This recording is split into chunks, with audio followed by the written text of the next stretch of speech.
she wasn't blinking for those takes. I was just like, girl, how dry are your eyes? Now this dance scene, she actually choreographed herself, and it was days before they started filming it. She said that she was influenced by Susie Sue, as well as watching footage of 80s goths dancing. Had this been a couple years back, Metallica probably would have said no. The original Exorcist, when people went to go see it, they actually fainted. They were beyond scared.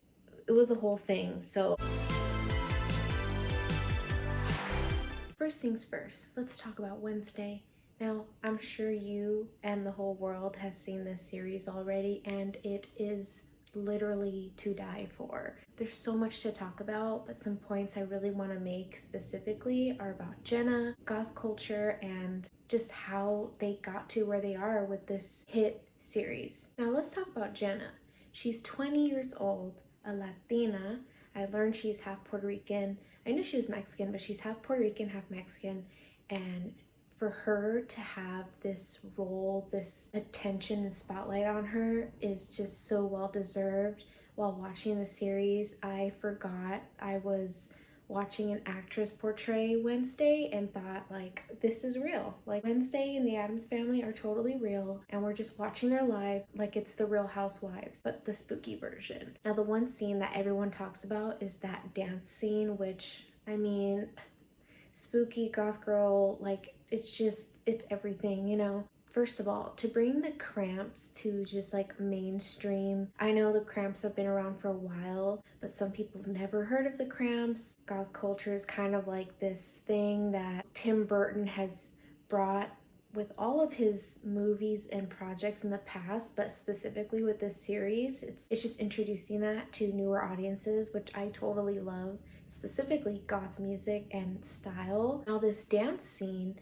she actually choreographed herself, and it was days before they started filming it. She said, I remember, I think it was a tweet, she said that she was influenced by Susie Sue of Susie and the Banshees, as well as watching footage, like archival footage of 80s goths, you know, dancing, which for me has always been an inspiration, an aspiration, just like the hair, the moves, just the look in itself is just something that like I've always loved. And to see how she took that and it influenced her dance is just like the cherry on top, you know. And of course, like, speaking of hair, I had to don on some Wednesday Addams flair for you all. I was just like, I gotta film. It's a Saturday night, it's midnight, bust out this Wednesday video and just get this hair did. So I hope you're digging the whole Wednesday vibe and might make this a regular thing, who knows. Also learned that she and Tim Burton actually picked the final song for the dance scene, which is the Cramps' Goo Goo Muck, which I thought was a really fun, perfect song for this moment. And personally, if you were to ask me, I would try to put in, you know, but maybe season 2 we are getting that, so maybe we'll see it then. In addition to Susie Sue and 80s goths dancing, she did pay homage to the original Gomez with his dancing, that series in the 60s. It's just really cool to see how she included all of that into this, just literally days before they filmed. Fun fact, actually, speaking of Susie and the Banshees and The Cure, Robert Smith, lead singer of The Cure, actually played in Susie and the Banshees in like the early mid 80s for about a year or two. He was guitarist. I just thought I'd add that little fun fact since we're talking about music and goth culture. And this is just a little flashback moment, but one of my old videos from like 2020 when I first started putting videos on here, you can actually see in the background a picture of Susie and Robert, and I still have it, but it needs a new frame and backing. It's a whole project, so I will put it back up and running sometime soon, I hope. It's just really cool to see those two coming up in conversation with this new series. If you want more Cure, Susie and the Banshees in your life, I will add them to the playlist I have in the description below. Now, speaking of checkered, I think we all noticed that Wednesday had a couple outfits where she was just rocking checkered patterns, just living for her, not just all black, but like that black and white contrast, which, you know, we're a fan of here on this channel. It's nostalgic, it's very 80s, it's very retro, and just also like kind of dark and goth, as in Wednesday's case, which I think when they put her in those outfits with the checkered pattern, it just kind of really sealed the deal. I was living for it all. I'm curious to know if there's anything out there on like where she got those checkered pieces, because if it is, let me know. DM your girl, tell me in the comments anything. I might do a little research, and if I find it, I'll add it here in the description or comments. And in the meantime, if you're kind of feeling that Wednesday outfit inspiration, I did make a short on what if she dressed sporty for the day. So she's in some nice comfy loungewear, athletic wear, and I'll add that below or here so that you could see my take on a Wednesday sporty outfit. Now, another thing that I learned in this series was that Jenna didn't blink, or Wednesday. I'm going to be using those interchangeably, so please excuse that. Jenna, in an interview, explained that she didn't blink in a scene, and she didn't do that deliberately. It just happened. And Tim Burton noticed that and he fell in love with it. Being the awesome actress that she is, she went with that and just continued doing it. Now knowing, I think I found out in episode like right after episode 6 that she wasn't blinking. People who watched it already were talking about it, interviews and all that. So when I learned she wasn't blinking for those takes, I was just like, girl, how dry are your eyes? Like, to act as Wednesday is one thing, but to not blink in different takes while you're filming the whole series is another. Girl, kudos to you. You are just killing it. I mean, literally all eyes on her. Now, the look that she would give where she was doing that kind of like looking through her brows kind of stare was an inspiration from Stanley Kubrick, who made The Shining, A Clockwork Orange, just to name a couple.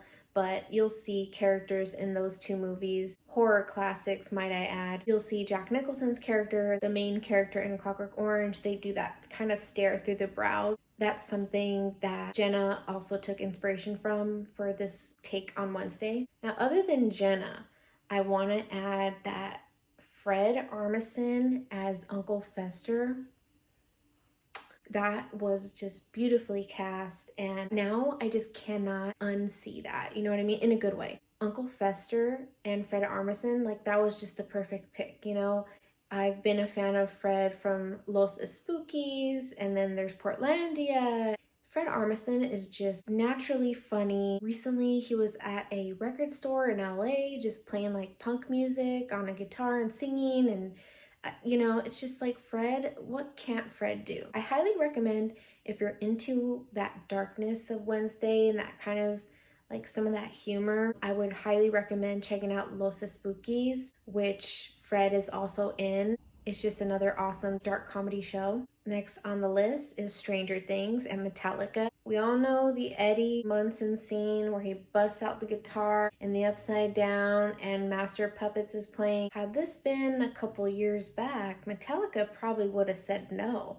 Now, when it comes to Stranger Things, people have this way of saying, oh, you know what? If it's Stranger Things, that's fine. Metallica is an example of that. Metallica's been a band that's been known to not license their music out to movies and TV, meaning if there's a TV show, a series, a movie, and it is requested that Metallica's song be used in a scene or somewhere in the movie or show, they've been known historically to not accept any offers, and they just would not want that. They never saw really their music to be licensed out. They wanted their music to just be music. They didn't want to like quote unquote sell out. But over the years, especially with like the success of Stranger Things and the huge fan base, Metallica actually said, when they were approached to use that song for this mega scene with Eddie, they said yes. So luckily for the Duffer Brothers, Metallica did say yes, because recently Metallica was allowing their music to be used in TV and film and shows and all that.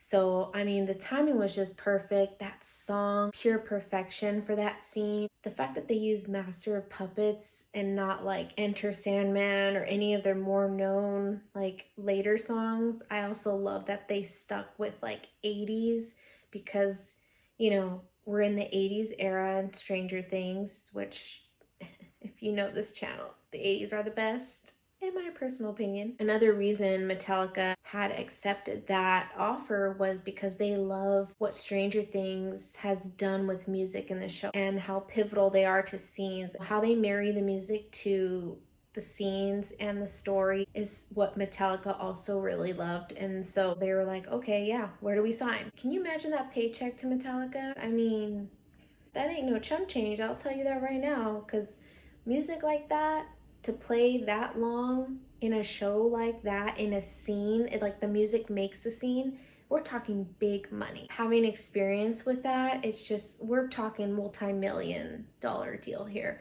So Metallica sure won with that, and so did Stranger Things, evidently. Now, because of that, again, just like with Wednesday and the Cramps and like that older music, Metallica's older music, Metallica in general, being brought to newer audiences who didn't listen to them before or know of them before. When it comes to shows and film and movies and just all of that, the one thing that I love the most is when they bring older music to newer and also like younger audiences, so that now they know these bands, these artists, this music. That's what Stranger Things did with Metallica. And if you happen to be a Metallica fan, they will be touring next year and in 2024. So how awesome would that be? Just listening to Master of Puppets live, like, you know. And a lot of people are going to be now thinking of that Eddie scene. I'm all for that.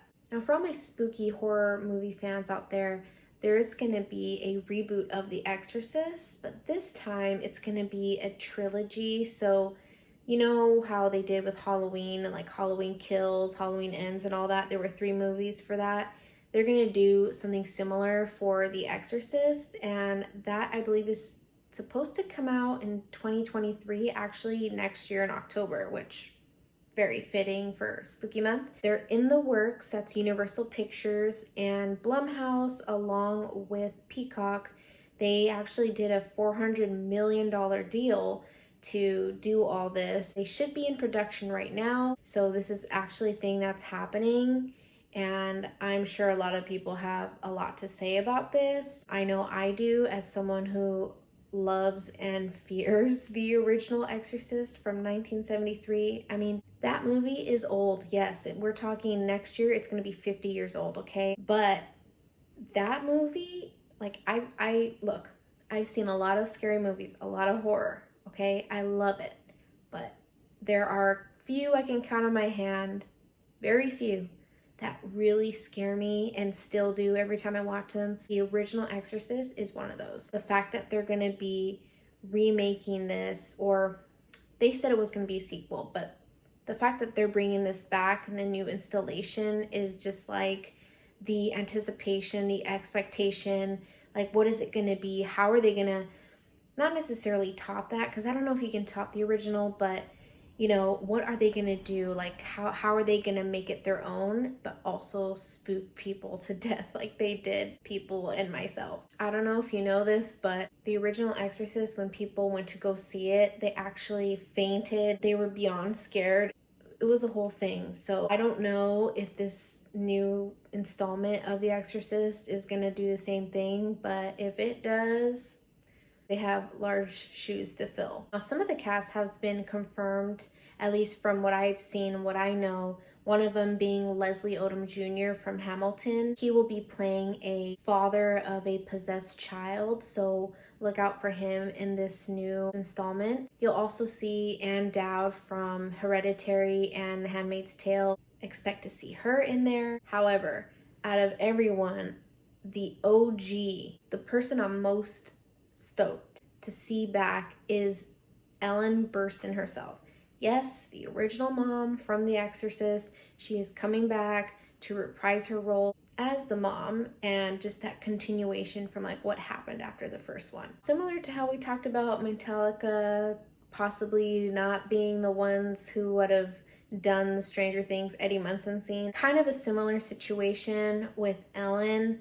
When they approached her to come back into this new Exorcist installment, she originally said no, But then they came back and doubled the offer, and she thought about it and was like, okay, I'm gonna take it. Really good intentions with this extra money that she's gonna be making. The only way she accepted the offer was if it was enough money to cover.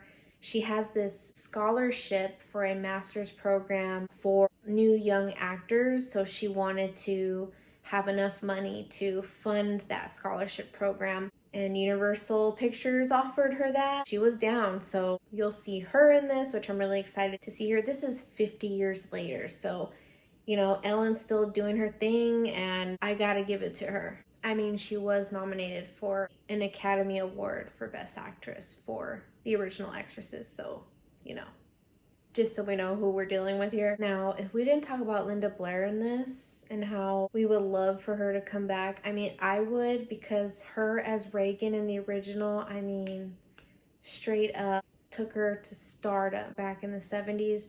I just think it would be cool to see her back in this. Maybe she'll make an appearance or like a cameo. I haven't seen any reports yet if she is going to be in this, but if you see anything, let me know. If I see any updates, I'll definitely bring it up either here, make a short about it, or my Instagram might do a reel or story about it. So we'll keep tabs on that. So if they have Linda Blair in it, I'm definitely going to lose it. If you haven't seen her in Roller Boogie, I highly suggest seeing that movie. I mean, if you're into roller skating and just that like late 70s whole style, music, and vibe, that is everything. That movie is like it. One was November 30th. That was Billy Idol's birthday. Don't you talk to Billy Idol that way. Speaking of Billy Idol, I do have this cute Christmas ornament called Chili Idol. I'll share more about it on my Instagram, so if you want to check out some really cool 80s themed Christmas ornaments, go on to my Instagram to check more about that. And today, technically, I'm filming past midnight, so it is December 4th as I'm filming. So we have Jay-Z's birthday, as well as Holly Marie Combs from the Charmed series, which you can find the original house in LA if you're nearby. Great, fun, spooky little thing to do. As we mentioned earlier with Wednesday, it's actually Fred Armisen's birthday too on December 4th. So I'm sending all the birthday wishes to everyone out there. Now, sadly, we did have to say goodbye to the Irene Cara, or some people know her as Irene Cara. She did the song for Flashdance, What a Feeling. She actually co-wrote that song, and it just hit the charts back in 1983 and has ever since been just like a classic 80s hit and go-to. Such a feel-good, just like confident song. That theme of you can do it if you believe in yourself and you keep at it, which I just love that message. She also starred in Fame and did some music for that, which was in 1980. She just has been an inspiration for many, especially as someone who was of Puerto Rican and Cuban descent, born and raised in New York. When she was in movies and film, being a Latinx actress was very scant, again, representation, just like with Jenna Ortega. We have Irene Cara. I mean, she was acting, she was singing, doing more, and to see her go was really sad, but her legacy and her mark, her inspiration lives on. As an example of that, Mariah Carey actually expressed her sadness to the news of Irene's passing and said that Irene was a huge inspiration to her as she was coming up, because Irene sort of looked like her, had hair like her, and was out there like in the media, in the spotlight.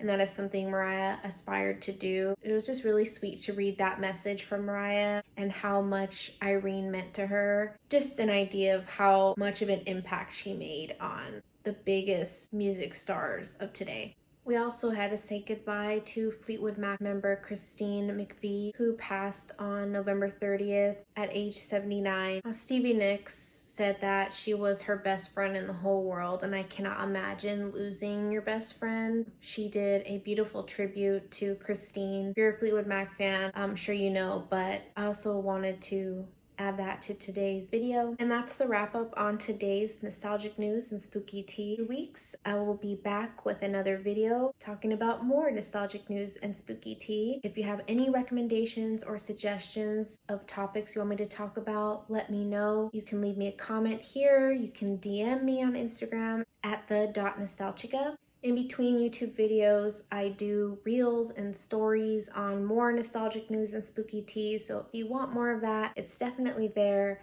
I also have some YouTube shorts that you can check out for some quick, fun content. If you're still looking for the perfect holiday gifts for people that you know, I also do have a gift guide video that I will either add in the description or you will see in the Nostalgica playlist that I have that's up and ready to help you with your gift shopping. Thank you for watching, and as always, stay safe and keep persevering. Nostalgica